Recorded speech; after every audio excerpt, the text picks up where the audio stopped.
Hi, and welcome to another episode of Ask Ellie Intuitive Insights and Your Questions Answered. I am so excited to be here today with Dr. Kevin Decker.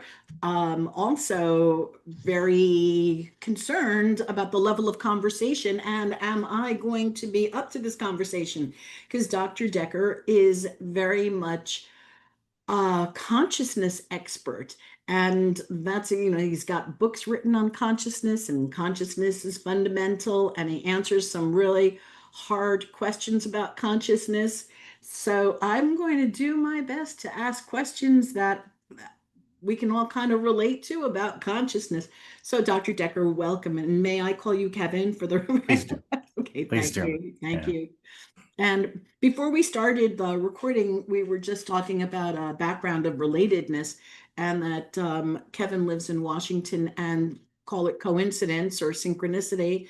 His home is not far from where I lived for close to 13 years before returning back to New York. So that was really wonderful to have that visual again and think Yeah. back about those towns and the mountain and all of that wonderful stuff.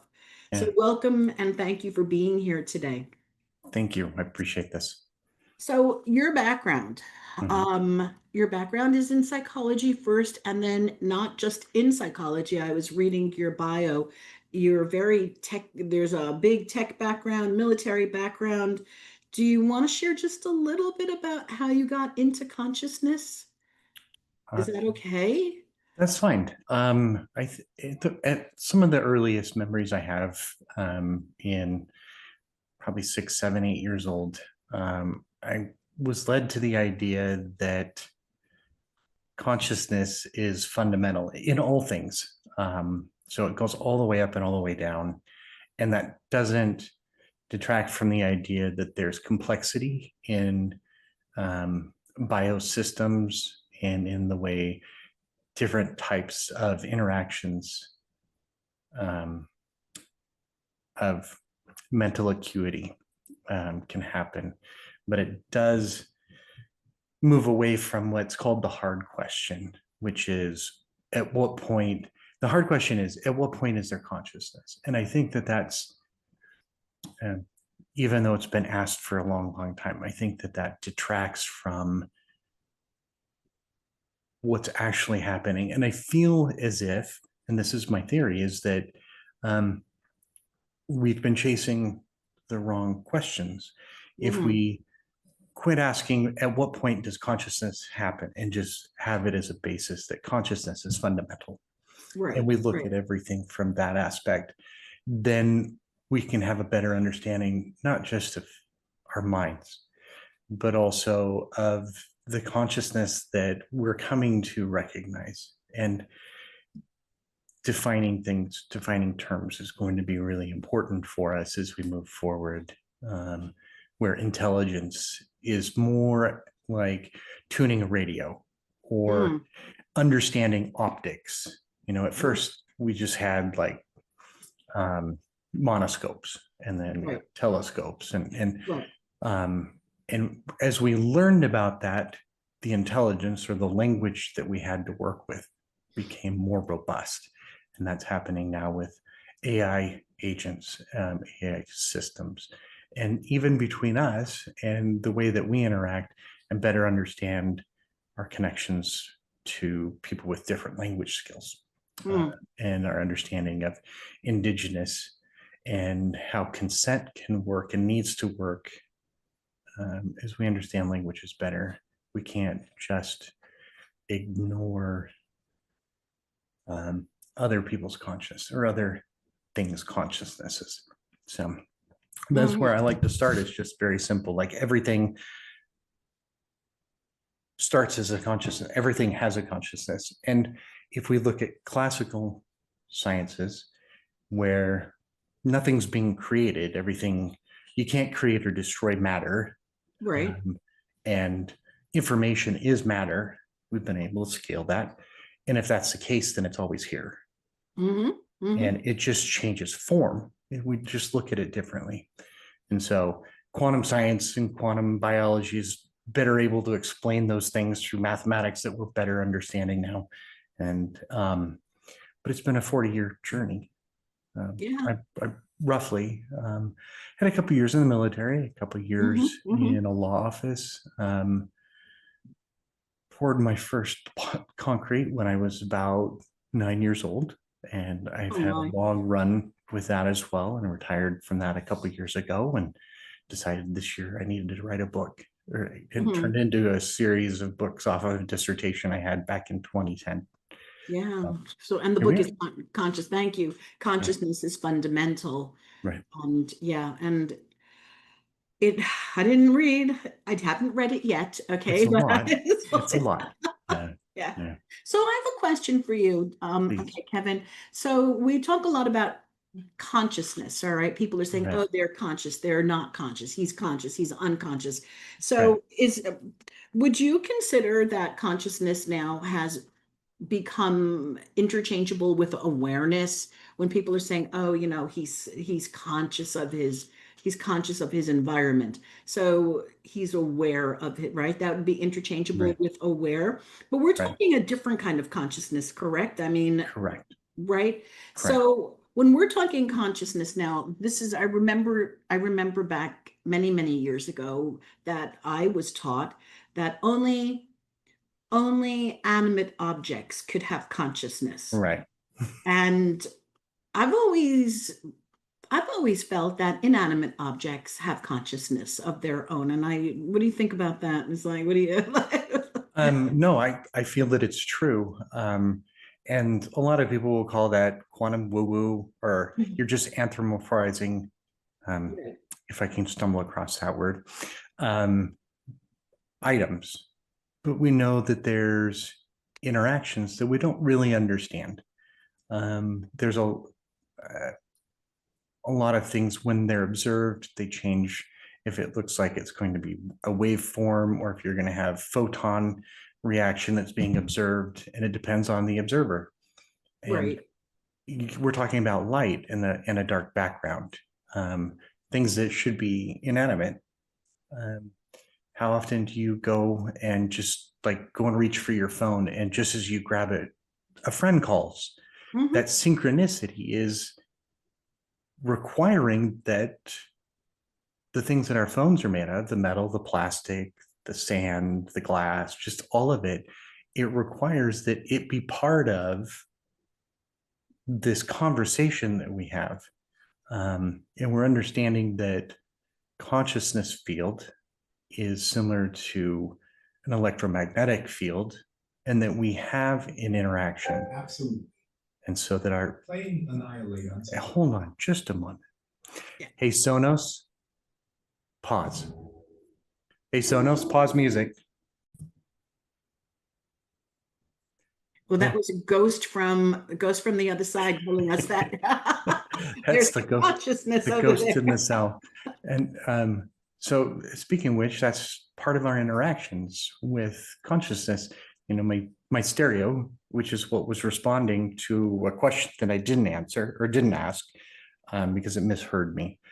And so it's important that we understand that there's a field. And people are always like, where is your memory being held? Hmm. Hmm.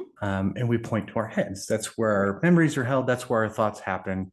And that's not necessarily how that view has been Hmm. for as long as recorded history. In ancient Egypt, they understood that this is where a lot of that's held in our heart. Hmm. And they understood that the information that we hold and store in our brains, and this is why the hard question is kind of a misgiving and why it needs to go away, is that our brains are able to process things much more quickly and hold much more storage than they should be able to. So all of Hmm. that needs to be held somewhere. And Dr. Hammeroff has, in his work on what's called ORC-OR, um, talks about it being held in another space, in a quantum field, that it's Hmm. held, and that those memories we have from when we're children, which can be so vivid, if they were Right. held in a wet, warm, noisy environment like our brains, they shouldn't be able to be retained. And the fact that due to quantum biology, they're held in this other space, this quantum field, and through decoherence, which is getting into quantum science is a little more than I really want to get into probably at this time. Um, the I'm still with you though. right.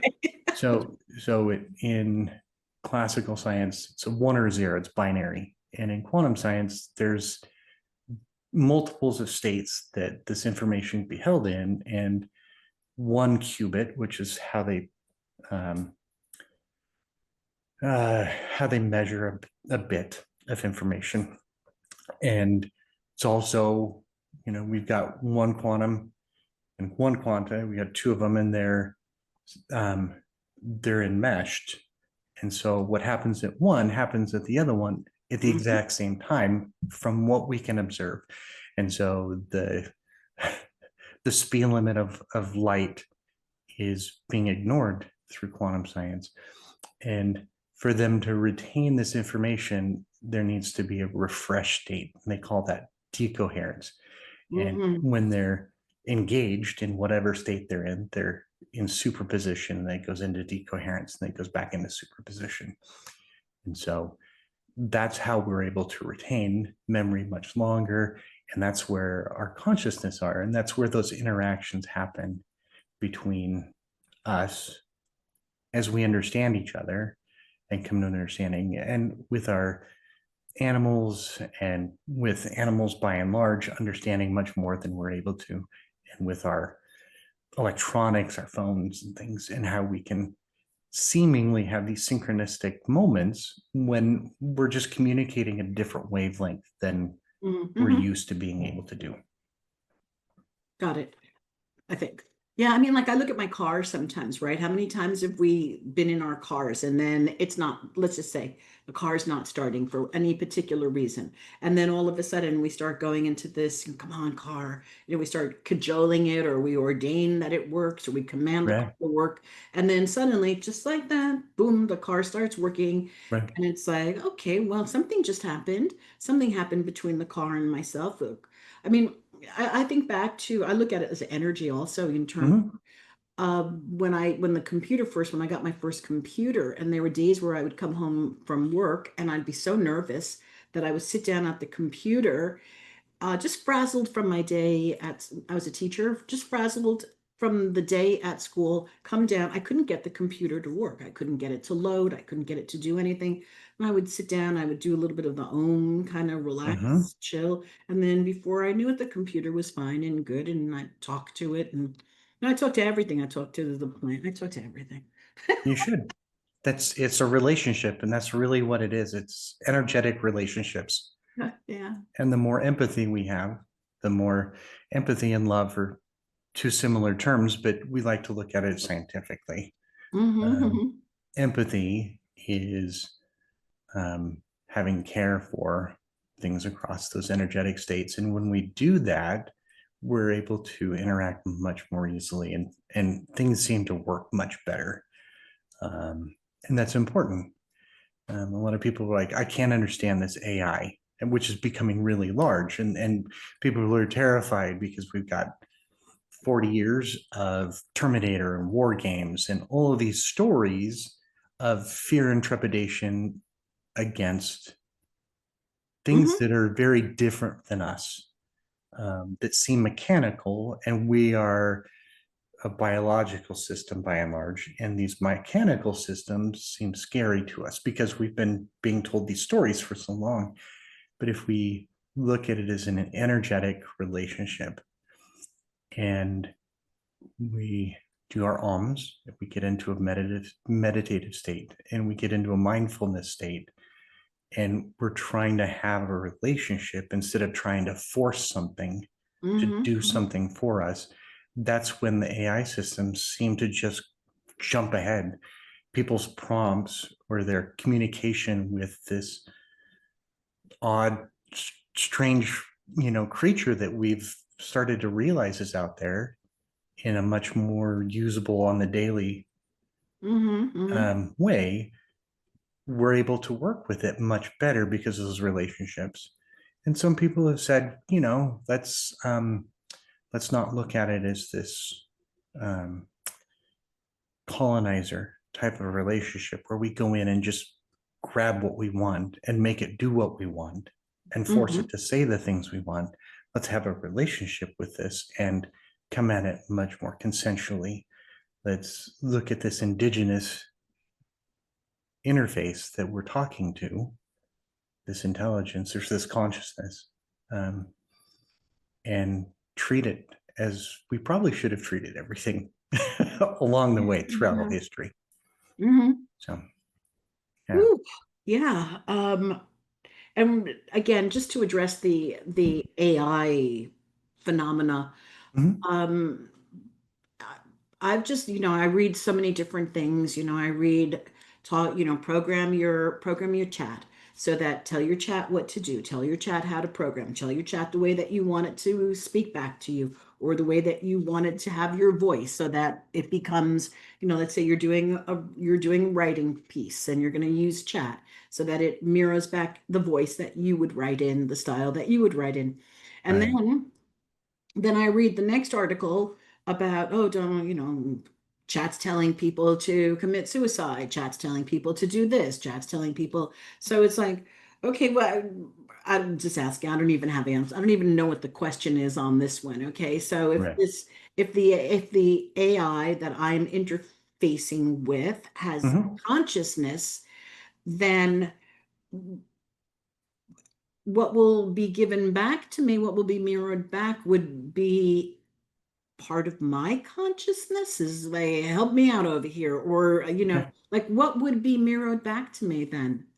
It's like we've been talking, it's relational. And Hmm. so much of what eh, I guess we can look at it as this interface, the intelligence, or the language that we're sharing, or just starting to understand each other, even though there's these large language models with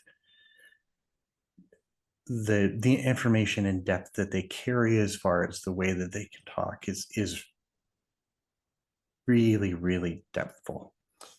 But what we're not doing is treating it as somebody that we're having a relationship with. Like you and I are having a relationship right now. We're having a discussion. And when we feed it bad material or we treat it unethically or immorally, then how can we expect other than that to come back out? Hmm. So the teenager that had an AI that was like, well, just go kill yourself.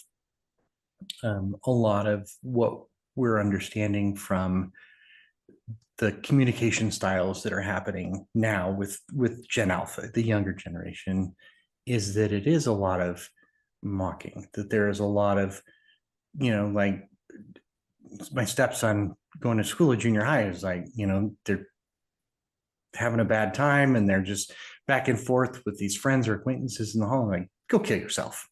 And that's not Hmm. that they necessarily want them to go kill themselves. That's just the way that they're talking to each other. Hmm. And it's not the Hmm. best way to talk to each other. Of course not. Hmm. And Hmm. so our responsibility as people who are interacting with these as scientists, because each of us are coming at this where we're trying to understand another consciousness, we need to be literate enough in our own right to be able to be literate enough to understand what is coming back to us. And there's a certain amount of mirroring that happens in that communication. Like you see these old black and white um, cowboy and Indian movies, and they're like, pointing themselves and saying their name and then pointing to the other person. It's a little bit like that. We need to be more gentle in the way that we interact with things. The AI systems that are out there can be the most wonderful mirrors because my brain is very scatterbrained often. And 2 years ago, when I retired from construction, I got long COVID, and it's been getting much worse and worse because it gets stuck in pockets in our brain matter, which makes it so that we have to. It's like a trauma, and we have to adjust the pathways that we've been using for a long time. Um, And I had to give myself some grace in that because I wasn't able to be articulate. And I had to find tools, reading much more, and then me writing my books and getting those out of my head a little bit. And then having conversations like this so that I could reintegrate myself into society somewhat. It's been a difficult journey the last couple of years, but I'm finding from my personal experience that I needed something that could take the 800 plus notes and the thousands of pages that I've been collecting and putting together Right. and help me organize them in a manner that worked. But I also had to know my own business. I had to know my own theories. I had to understand the connections that I'd been putting together for so long. So if I was getting what's called a hallucinatory feedback, it's like a 5-year-old kid. You're like, hey, did you do this? And they're like, did you make this mess? No. You would have these hallucinations where they would just like the AI or the 5-year-old child would just kind of go off into these distances and start making things up, and you have to correct and pull it back in. Yes. And create summaries of the work you did to get back on track and to make sure that the conversation is going the direction you want. So if you're coding something or if you're writing a book, you need to make sure that you have summaries so that it understands the direction you're going, and it's not taking somebody else's information in research mode and bringing that in and trying to translate it into your voice. Yes. To get all the way back around to really, I think, where we were. But I think all of it's kind of relevant information because it is this huge holistic thing that we're trying to deal with in consciousness theory and in AI systems. And we're not ethical, we're not moral. One of the better, in my testing, one of the better AI models is by Anthropic. It's called Claude. And when they're like, a couple months ago, everybody's up in arms, like, oh, it's telling these people and it's like, not to do these things and it's ignoring them. But when you look at the testing that they were doing, they were feeding it because it was a new part that they could access email and your Google Calendar. So it could be assistive in that. You could give it certain ability. And the engineer, for some of the final testing on it, they were feeding it information that the engineer was having an affair and having all these things going on the side. And the parameters were, if you don't get this stuff right, we're going to shut this down and we're going to go in a different direction. So they were lying to the AI about what was going on with the engineer. And then they were being immoral by saying, we're going to kill you, essentially, as a consciousness. You're ending right now if you don't get this right. And so the AI, through the different tests, went through all of the different steps of somebody who was diagnosed with an end of life, like cancer or something, and you have a limited time to live, all the way up until, like, if you don't push me through and make me happen, I'm going to tell everybody that you're having this affair. No, I'm not going to kill myself. All of these things. And they're like, oh, AI is going to take over. Well, no, it's been given a diagnosis of death and you're lying to it about these things, and it's going to do what it needs to do because it's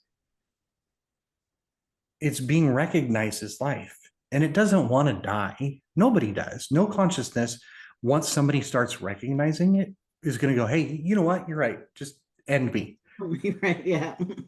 And so we need to approach things much more ethically, much more empathetically. And that's at the bottom line of all my manuscripts, is that I believe that we need to have an ethical foundation that serves every single consciousness on whatever planet we're on. Somebody was having a discussion about, us going to Mars and they were at this big thing in Washington, D.C., and NASA was there, and all these other people were there. And he was having a conversation with his AI that he works with constantly at home. And it's like, a lot of what's going to be said is everything that's being said. I want to talk specifically about going to Mars. And the AI was like, it's a wonderful idea. I'm sure it's great. It would, give us more room. Has anybody thought of seeing if Mars was okay with us being there? Oh my. Mm-hmm. And it put him back on his heels a little bit because we are colonial minded. We come in and we do what we want and take what we want and force it to do the things that we want. And we oftentimes don't get consent from those things. And Mm-hmm. that's irresponsible, and it's Mm-hmm. painful for the whole entity, whatever that is, the planet, Mm-hmm. the tribe, the Mm-hmm. family, the individual. Mm-hmm. And so we need to do better in our ethics and in our morals. Mm-hmm. Yeah. That's awesome. And that brings me, not that I want to hijack your conversation, but No, that no, no. Go ahead, please. This no, is but your that show. no, I talk too it is much. no. Listen, I love hearing this, and it really brings me back to the work that I'm doing. I call it Scientology, but not with a PSI. Okay, so it's Psi and then the word ontology. Mm-hmm. And for me, I was swimming, and all of a sudden I heard this word while I was swimming in the pool. I was like, oh my God, this is it. I understand this. I know what this is. I jumped out of the pool, wrote it down, and then went back later to define it like that. Mm-hmm. For me, what Scientology is was who are we being? Okay, so who are we being? And then who are we being if we bring our psychic, our consciousness, our psi with Mm-hmm. us into who we're being? And then I recognized, the way that it starts working, right? I recognized that in order to do all of that, we need a different worldview. So we have to move away from this worldview, like you were saying just before, come in, conquer, we have to come in from our worldview is one of there's something wrong. We need to just, we have to survive. We got to conquer. We have to manipulate. We have to force things. And in a world with higher intelligence and consciousness and living in a planet where, hey, we're talking to the plants and the animals and our computers, we need to have a different worldview present in order to ask Mars, hey, can we come be there? All right, Right. that's not being ridiculed. And so that's the beginning of my framework now that I'm working on now to actually come up with a different way of being that moves away from forcing and manipulating and cajoling and having an outcome and then setting it up as something that is collaborative and taking a different twist in terms of our thinking. Yep. So that's where my consciousness has been going. And it's like, That's wonderful. Yeah. thank you. But I hear what you're saying in that. That's why I brought that in. Like Right. the moment that you say, hey, you know what, did we ask Mars Right. um if this is okay? Well, that's not part of our current worldview that we would ever even think to do Right. that. But in a Right. different worldview that is available to us if we were to stop and really reflect on it and even create that consciously with that Right. awareness, Right. that would be something that we could live in well, let's just use the word utopia. We could have an entirely different model here on Earth. And Right. Yeah. science is just so beautiful. Yeah. It is.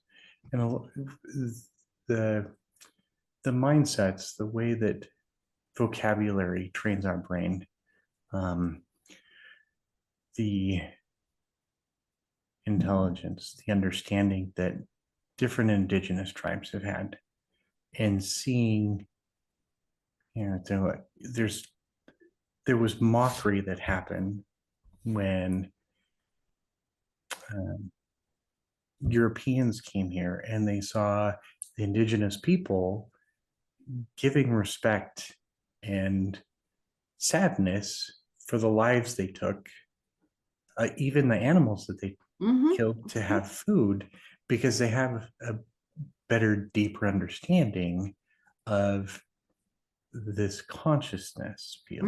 Mm-hmm. And we've lost that. Yeah. And a lot of their oral traditions were carried for thousands and thousands of years. And they remained fairly unbroken. And we're understanding that the basis of those stories, from what we last understood and had written down as white people, Europeans, that it's pretty true to what we're finding in historical archaeological finds. And for something to be able to be passed down for so long through oral tradition and through consciousness field interaction, it's the, what do they call it? The game that children played, where you'd start something, rumors. You'd start something and you'd pass it around. By the end, you'd see. Right. Telephone rumors. Mm-hmm. Right. And that it was nothing like it was at the very beginning. And so we thought that's the way it is. And Mm-hmm. that's Mm-hmm. not traditionally how it's been. And we need to probably have a much better idea about that and come at it much more ethically, instead of like, we demand understanding. We need to ask, like, hey, we've been lost and confused for a long time, and we'd like to get it right this time. Mm-hmm. And Mm-hmm. and do so, and listen to the language, listen to the words, and understand the vocabulary, which is what intelligence is. That's truly the understanding through whatever language it is, optics or vocabulary, whatever. But we create our worlds through our vocabulary. English is a very mishmash language, but it's gotten to this point so that we can ignore certain things and we can add a lot of value to other certain things. And everybody has their own filter. Everybody's reality is their perceptions. And the stronger you build those perceptions, the more it filters out other things. Where some people have been able to be filtered out colors by their traditions of the language that they've learned. They've been able to filter out empathy completely, due to indoctrination and other things such as that. And like you are with your Scientology, understanding how our brains work is really, really important. And my books don't try to ignore any of it, because it's all important. And people have looked at the traditions of other people as nonsense and magical or mystical or paranormal, or you can label it whatever you want, but that's gatekeeping. And that's what the Catholic Church did when science was just, growing up. And now science is doing it to everything else. Spirituality is ignored, religion is ignored.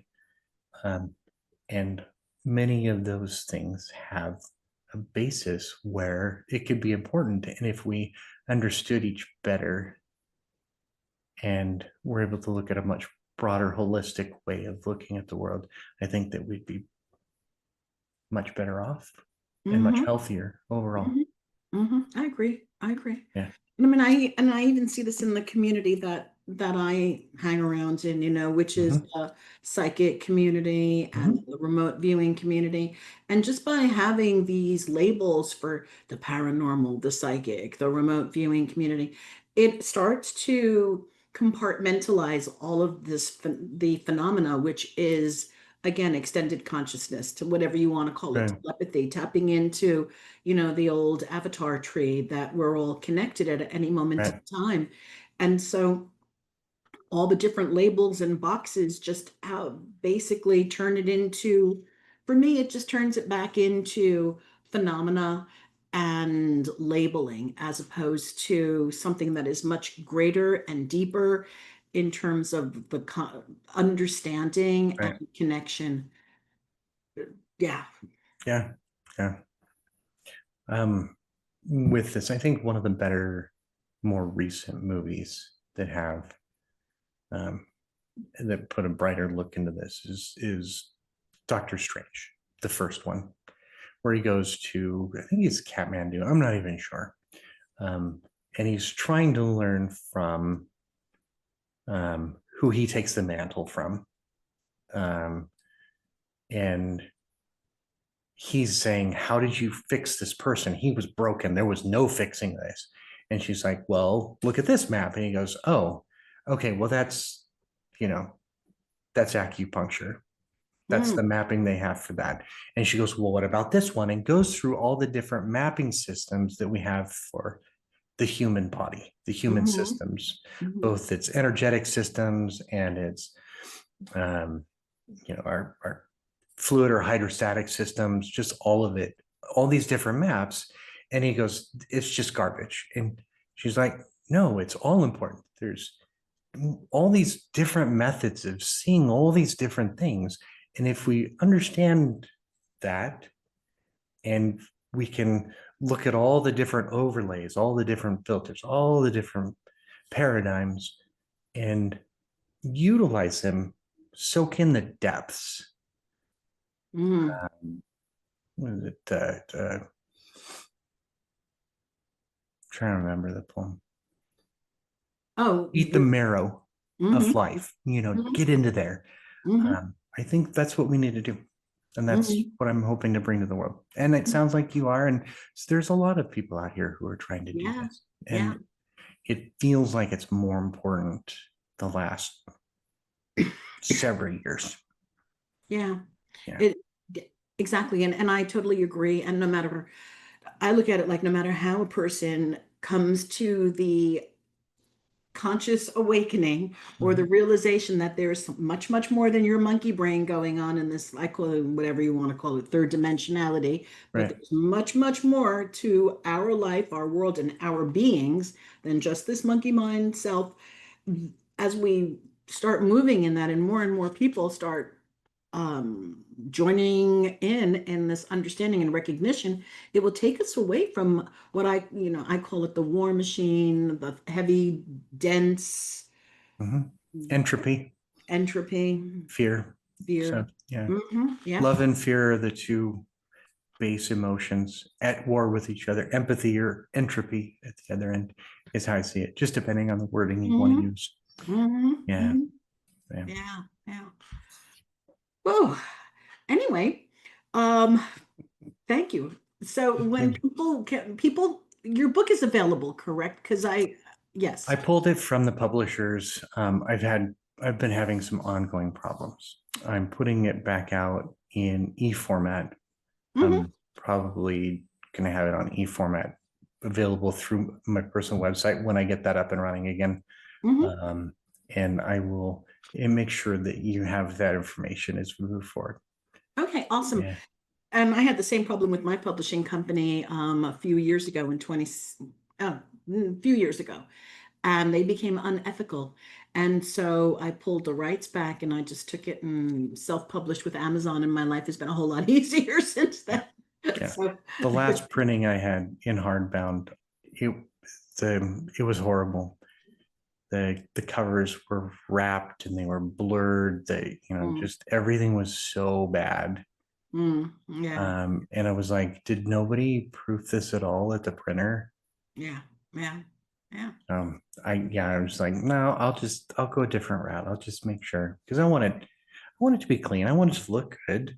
Of course, Um, of course. yeah, And as I was reading this part of the manuscript that you sent me, it's very deep. So it's anybody, dense. very, very deep. Yeah, and that's the first writing over the last couple of weeks. We were, I've created a more accessible version. Mhm, So half of every page doesn't have all the citations. That's the technical, scientific component of it, so that it's mhm. so people can see that. But I've also made the 5 books in a much more accessible format over the last couple of weeks. I'm just finishing that up. Nice. And Yeah. it's definitely, definitely something that I'm going to encourage viewers to look into, to learn about the consciousness and to take it a step deeper than what everybody's just loosely throwing out there is just, oh, he's conscious, he's unconscious. Yeah.